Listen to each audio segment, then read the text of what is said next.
Hey there, swarmers! Welcome back to the Hive. We hope you're doing so well out there and figuring out new ways to be a little more sustainable today than you were yesterday.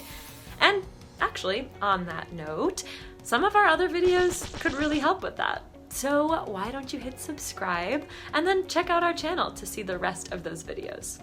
So we have had a request to take a look at the tiny house movement. So that's exactly what we're doing today. What is a tiny house? Why would you want one? And why it might not be the best choice or even possible for you. Despite the tiny size of the houses, there's a lot to unpack here. The definition of what constitutes a tiny house isn't too complicated. They are typically smaller than 400 square feet. For perspective, the average American house is around 2,300 square feet, and the average American apartment is 940 square feet. Tiny houses can either be placed on foundations to stay in one location, or they can be put on wheels to allow freedom of movement. So let's talk about why you might want to downsize to tiny. It probably won't surprise you that we'll start with the environmental reasons. A smaller physical footprint of your home means a smaller ecological footprint. Fewer raw materials to build has a clear advantage, and a distinct lack of concrete is a big win. We've recently looked at the carbon footprint of this construction material in an article which we've linked to down below. If you're building your own tiny house, you can be far more selective with materials too. More sustainable but potentially more costly might not be realistic for a 2,000 square foot place, but when you're building so much smaller, it's likely more doable. Once it's built and fitted out, you're going to use less energy to operate the lights and appliances, and the smaller space will be faster and cheaper to warm.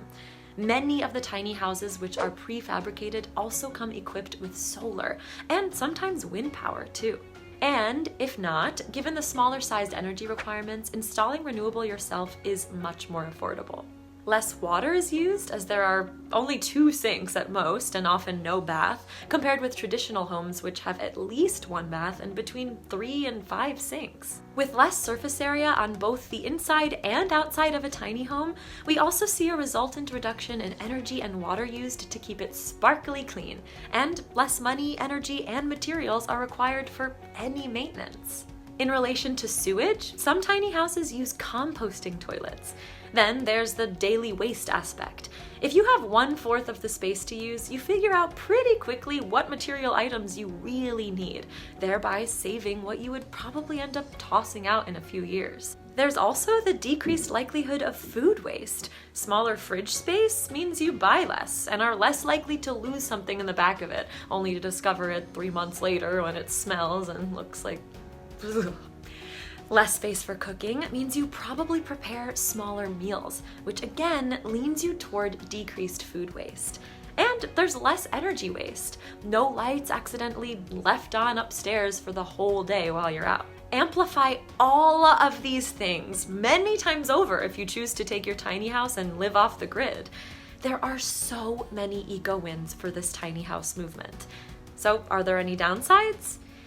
There are some things to take into consideration. One of the reasons other than environmental that tiny houses have been popular is that the cost to buy a traditional house is prohibitive for so many.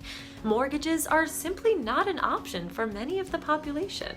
So the fact that a tiny house can set you back a fraction of this is obviously appealing. You can build your own entry-level style tiny home for 20 to 30 grand, or hire a builder and expect to pay about double.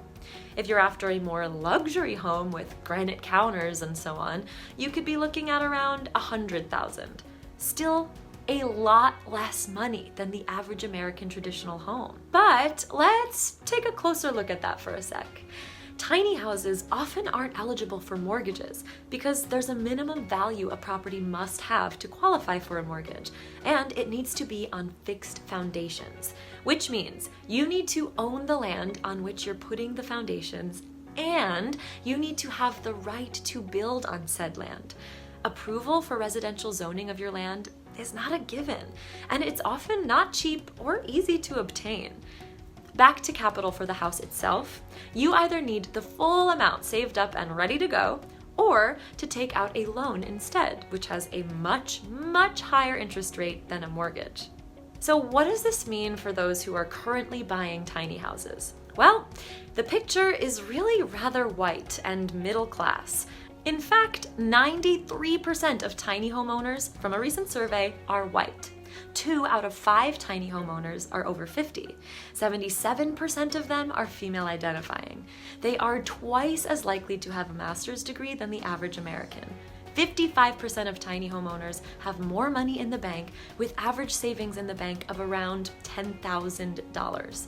Perhaps unsurprisingly, the majority of tiny homeowners do not have children, or at least didn't when they purchased. Admittedly, there has not been enough work done to fully understand the demographics of the tiny home population, but these numbers are pretty startling. We at Swarm are firm believers that climate and environmental justice goes hand in hand with racial and social justice, and the tiny house movement does not yet enable that intersection. Another complication is the legal position of where you can, well, position your tiny home.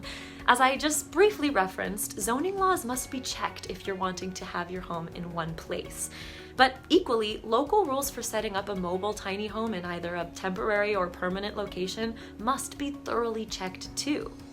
These rules are complex and differ not just state to state here in the US, but county to county. And some states are especially strict, like tiny houses are not permitted at all in New York State. The same goes for the UK and Australia. Europe, perhaps unsurprisingly, is a little more forward-thinking and adaptable on this front. Then there's the building regulations, which also differ greatly and again are far from straightforward. And on that note, the type of building you've chosen, as well as your financing, will have a huge impact on your insurance costs. Spoiler, tiny home insurance premium prices are by no means tiny. Setting up life in a tiny house has so many advantages for the planet and your wallet, but it can't be done on a whim. It requires research into local regulations, thorough quality checking of the builder you employ, and asking yourself some questions in terms of what you're willing to compromise on. Do you live in a tiny house? Are you thinking about building or buying one? Let us know your plans, how it's going for you. We would love to hear from you. Well, that's it from us today, Swarmers. Thank you, as always, for joining us. And a special thanks and shout out to Sylvia for requesting this video topic. Great idea, Sylvia. Have you got any other thoughts on topics you'd like to see? Drop them in the comments below. Do not hesitate. We would love to know. We are here for you. Be your best self out there, y'all. Love you. See you next time.